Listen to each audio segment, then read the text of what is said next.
Good day, everyone. We are from the group 6, and today we will talking about the definition, sign, symptoms, and any other information about visual impairment. So sit back and listen to our presentation. Here is our learning objectives. At the end of the presentation, students should be able to define visual impairment, identify its common signs and symptoms, explain how it affects learning, and describe how parents and teachers can support learners with visual impairments. Good day everyone, I am Jeremy and I will discuss what visual impairment is. Visual impairment is a condition that affects a person's ability to see clearly. It can range from low vision to blindness, depending on the severity of the condition. Visual impairment can affect different activities in school, such as reading, writing, moving around the classroom, and participating in different activities. However, learners with visual impairment can still learn effectively when they are given proper support and accessible learning materials. There are two levels of visual impairment, which are blindness and low vision.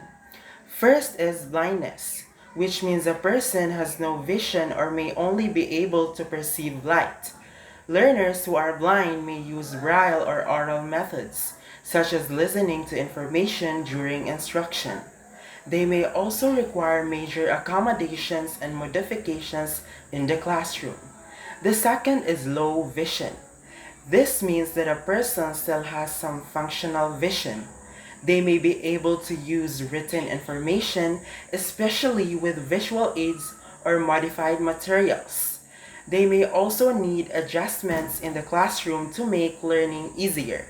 So, although visual impairment can create challenges, appropriate support and accommodations can help learners participate and succeed in school. Now, let's move on to the signs and symptoms of visual impairment. Some common signs include squinting or closing one eye, frequently rubbing the eyes, and holding books, phones, or other devices very close to the face. A learner may also frequently sit close to the television or classroom board because they may have difficulty seeing from a distance. Other signs include difficulty reading, frequently losing their place while reading, and complaining about blurred vision. They may also have difficulty recognizing people or objects. It is important to remember that these signs do not automatically mean that a learner has a visual impairment. If these signs are frequently observed, it may be helpful for the learner to receive appropriate evaluation and support. That concludes my discussion of what visual impairment is and its common signs and symptoms. Thank you. Read and write. They may have difficulty reading books, worksheets, or writing because of limited vision. See the board. They may not clearly see what the teacher writes or displays on the board. Follow visual presentations, pictures, videos, charts, and diagrams may be difficult to see or understand without alternative formats. Move safely around the classroom. They may have difficulty identifying obstacles, furniture, or pathways. Participate in visual activities. Activities that rely mainly on seeing, such as drawing, looking at pictures, or visual games, may be more challenging. And last, with proper support. Using large print materials, audio resources, technology, and verbal instructions can help them learn and articulate effectively. Hello everyone, I am Nazareth and I will be talking about the ways and how parents can help children with vision difficulties. So how can parents help? We all know that parents play an important role in helping children with vision difficulties succeed at home and in school. So, first is regular eye checkups.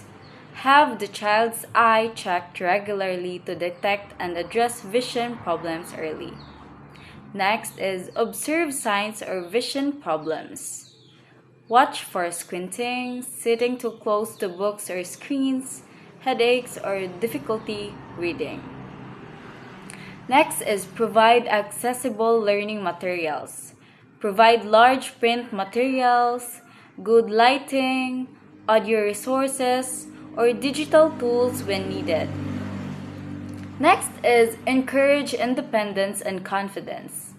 Support the child in doing tasks independently and encourage them to believe in their abilities. Next is communicate with teachers. Work closely with teachers to understand the child's needs, progress, and challenges.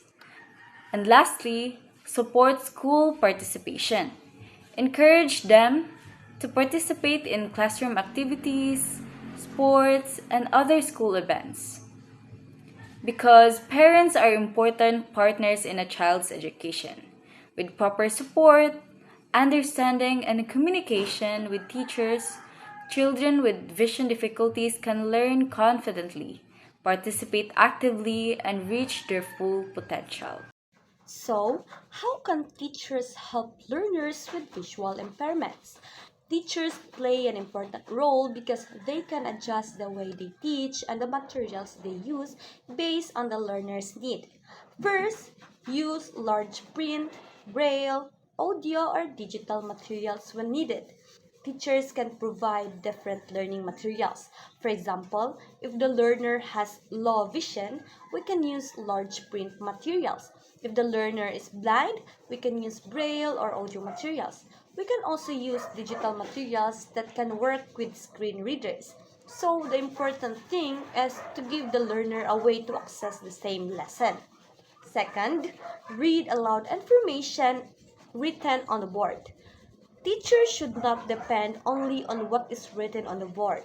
For example, if the teacher writes a definition or an important answers on the board, the teachers can also read it aloud. This helps learners who cannot clearly see the board to still follow the discussion. Third, give clear verbal instructions.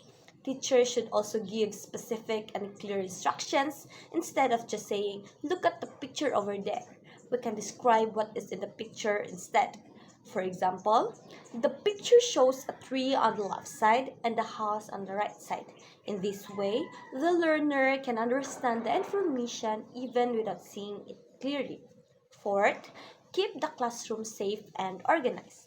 Another important thing is to keep the classroom safe and organized.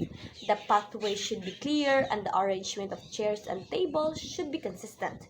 If we move something, it is better to inform the learner so they know where the things are and can move around safely.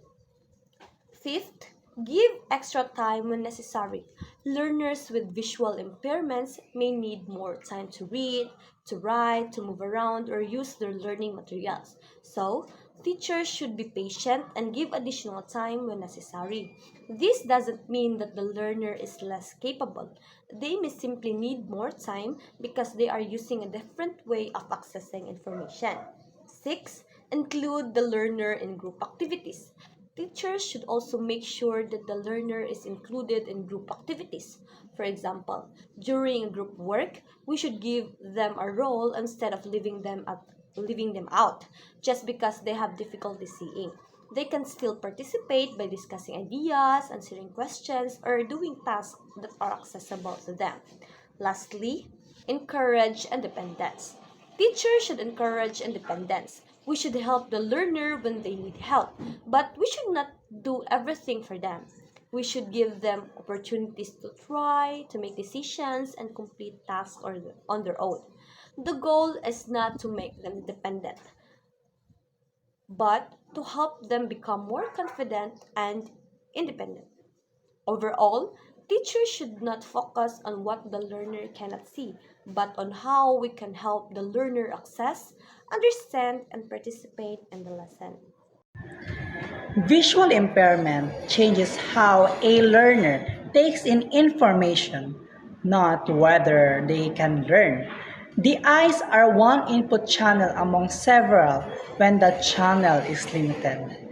The brain still learns just as effectively through touch, hearing, and structured verbal explanation.